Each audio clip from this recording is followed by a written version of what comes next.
Hey guys, welcome back to the garage. Well, here it is Wednesday again, and time for another What Did You Buy Wednesday.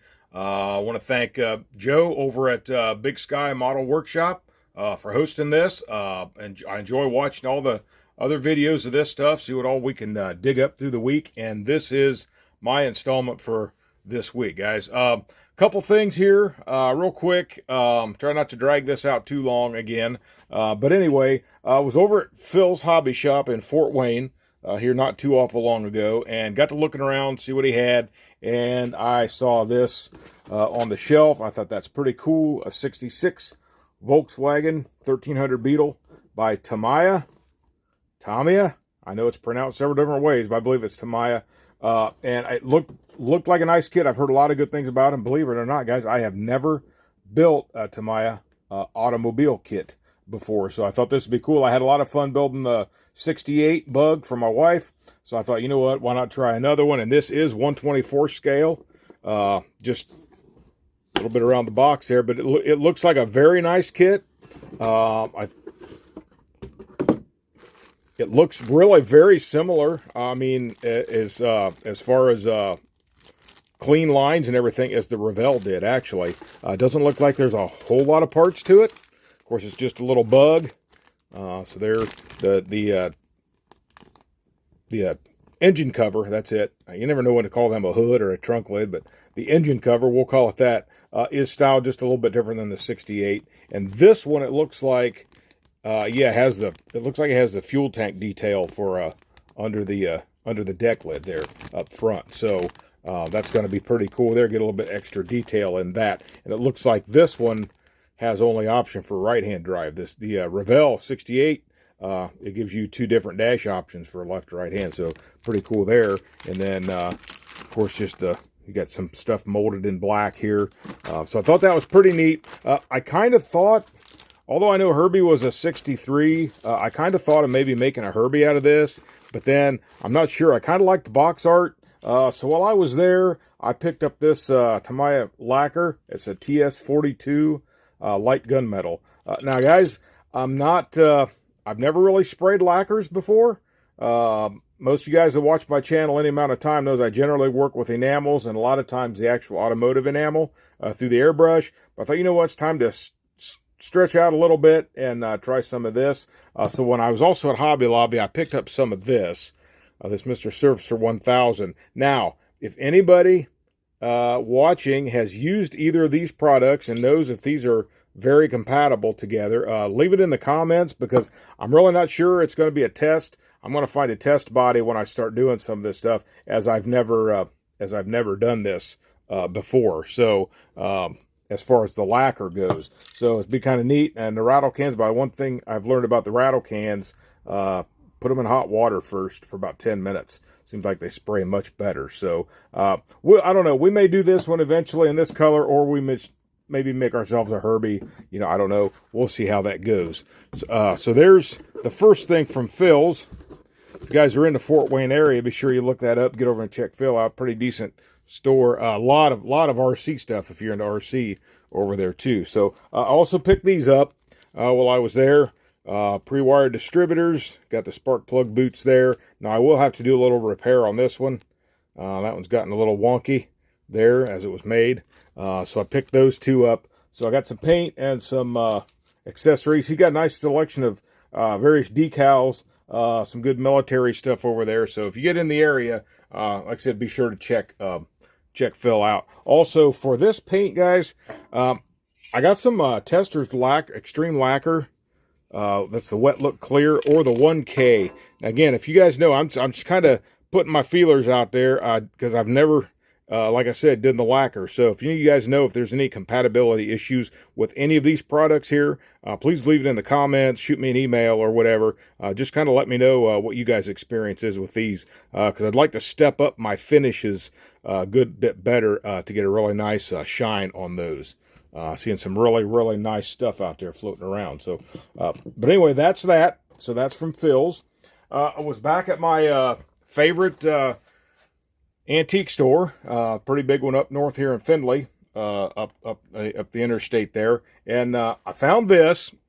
Now, this is obviously not a car kit, not a truck kit, but this is an airplane. That is the A4E Skyhawk by Monogram. And the reason I picked this up, guys, my dad, when he was in the Navy, actually, he worked on these. He was in aviation fuels in the Navy aboard Essex #9. So they had an A4 Aggressor. I know they've produced one of those, but he said he specifically worked on the Skyhawk. And again, guys, I don't know really that much or anything about aviation and stuff like that, but I guess there's a little bit of a difference. I think they were both made by Douglas, I believe. So again, I'm not going to step out there and maybe say something that isn't a fact, but this kit here is from 1991. So I seen this and I walked up there. I'm like, well, it'd be nice to find an A4 Skyhawk, and walked around the corner and this guy had a couple airplane kits, and I dug back through and there it was. So I probably, maybe I'll do some updates. I don't know. I probably won't do this on the channel is because I like keep my channel mainly cars and trucks, you know, and stuff like that. So, but we'll see. I get into this. I'm not sure when I'll start it, but I would like to get this built for Dad. I figured any of you other Navy guys or military guys might appreciate seeing that. So I thought that was cool to have. Like I said, it's been a long time since I've built a full plane from scratch. So we'll see how I can end up coming out on this. And this does have some nice photo etch stuff there too. So pretty cool. I guess they call this a high tech. And it is a 1/48 scale. Now I have the A4 Aggressor, but it's a 72nd scale, so this is a little bit bigger, so we get a little bit more detail on it too. So, but anyway, that's the second thing for us regular kits go. Now I had this on the thumbnail, guys, but not to be misleading. I have had this for quite a while. I did not just recently buy this. I have had it on the channel, but just a recap for those maybe who's just new to the channel. I actually found this. In a box I bought a whole big lot of kits and parts and everything, and I saw this body, and then I kept finding, after I got home, I kept finding more and more parts for this thing. But it had some key things missing, and one of the key things was the interior and the seats. But guys, I got to scroll around on eBay, and look what I found. I've got a whole interior bucket, even the dash, and a steering wheel in there. Now, I have the dash and the original style. This would be a custom steering wheel there. But I have the original dash and this original steering wheel, and I've got the console. So I'll probably take this console out. Now, these seats, that's pretty loose, so I think that's going to be easy to come out. But what I'm going to do is take this all apart. I'm going to throw it in the Purple Power, get it all stripped down, and then put it back in the box with the rest of the kit there. I've got some other stuff bagged up because there are some other couple key pieces that I need. I need some cylinder heads. I need a radiator support for that. What else? I think I got a little list here. Yeah. So this, yes, I'll need the rear differential and springs, the front springs. I need the heads, wheel backs for the front, and need some tires. And the tires I could probably whip up out of the parts box, and then the radiator and the radiator support. So after that, guys, this kit will be complete.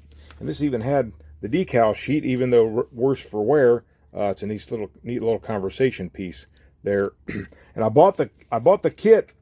I got the kit, like I said, in that lot of stuff, but I found this box with the instructions and decals on eBay as well, so I bid on that. Got this for like 25 bucks or something, so for the box and stuff. But so that's going to be nice. This will make a complete kit for me, so that's nice. And I do intend on building this, as I am not a collector. I do intend on building this once I get all the parts. I'm probably not going to start on it until I can collect everything. And I'm not opposed to finding out if there is parts from another kit that might work on this. As far as the rear end, that something would be the same, I would not be opposed to using that. Like I said, I'm not worried about 100% originality. I'm just interested in building a nice replica of a 67 T-Bird, as I actually had one when I was about 19 years old, 1920 and on up there. For a few years I had one. So I want to try to get some paint to match that and build a replica of the one we had. So, but anyway, guys, that's pretty much it. So, been a little bit busy with some purchases here. So I got some stuff bought. Again, looking to expand some knowledge, and moving back a little bit to get all that in there. Looking to expand some knowledge on some painting. with the Tamiya lacquers. I'm seeing a lot of good results, guys. You guys are awesome with this stuff. I never had much success with rattle cans, but like I said, when I found that secret to get them good and warm, and then shake them good when you spray them, you can get some really nice results. So that's pretty much all I got for this time, guys. Not much else going on right now. I have been getting some building done. I'll have some update videos for you coming up. I've got back on the 57 Chevy Gasser project, and I'm really pleased with how that's coming along so far. So I'll be looking forward to sharing that with you in some upcoming videos. So, all right, guys, that's all I got for now. So if you like this video, please give me a like, share, subscribe, and comment. Thank you, Joe, again, for hosting this. It's a lot of fun to do. I want to thank all my subscribers. I appreciate it so much. Sorry, guys, there's always a distraction somewhere. It's hard to get through these videos sometimes. Anyway, all right, guys, that's it. So until next time, this is Eric from Eric's Model Garage, saying you guys have a great day. God bless you, and happy modeling.